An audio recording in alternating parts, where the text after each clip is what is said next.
Hi, my name is Pedro, President of Sunset Homes, and today I'm with Mike, one of our project coordinators, doing a site check after the client walkthrough. So Mike, we have done the walkthrough with the client, now we're doing roughings. Do you want to explain what is the process until just before we do the installation and travel? Okay, that's right, Pedro. We just had our initial pre-rough-in walkthrough a couple weeks ago. Now we are verifying and ensuring that each of the adjustments made by the client has been implemented on site. Yeah, some of the changes can be done during this walkthrough as long as they are minor or small. If the requirements are for framing changes, then we have to stop the construction, make those changes, and then go back to the roughings. That's right. So Mike, we have done the walkthrough. There could be small changes. Is this a good time to do them?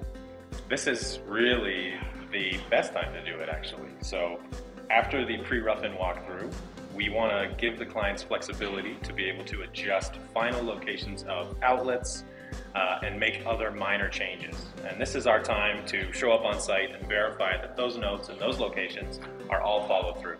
Perfect. Yeah, so we're trying to do with these walks that we do after the meeting is to make sure that things are done as per requested by the client. That's right. We want to have the trades involved so that the clients really have an expert on site, the guys who are doing the actual work, to explain where the infrastructure in the house is going to be.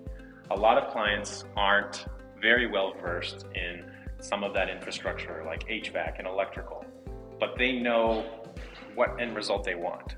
So we want to make sure that they have an opportunity to have an influence on where that infrastructure in the house is going to be. Okay, so we're following code, we're following the drawings, we're following engineering.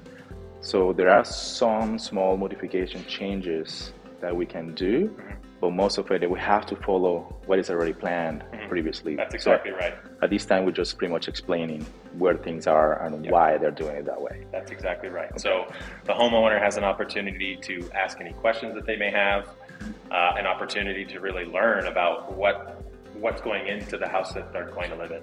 Okay, perfect. So is this a good time to, let's say, go to the mechanical room and just explain, here's going to be your boiler or your on-demand heater? Okay. What about That's a perfect heating? time. Yeah, that's a perfect time for that. Yeah. Things like mechanical room, just like the one behind me, there's a lot of things going on in there. So we want to make sure that the client understands exactly what they're getting and make sure that they're not missing out on anything that they want. Perfect. So yeah, that's part of what we do in terms of walkthroughs. After the initial walkthrough, the pre-roofing, we have a last opportunity to show them where things are going to be located, which is the pre-board walkthrough. In that case, we're just showing them the house pretty much ready for pre-board or for drywall. Is anything that we could change at a time, if possible? Usually we want all of the adjustments made by the time the pre-board walkthrough happens. I show up, or someone from Sunset shows up on site to make sure that all of the noted adjustments the client want are made.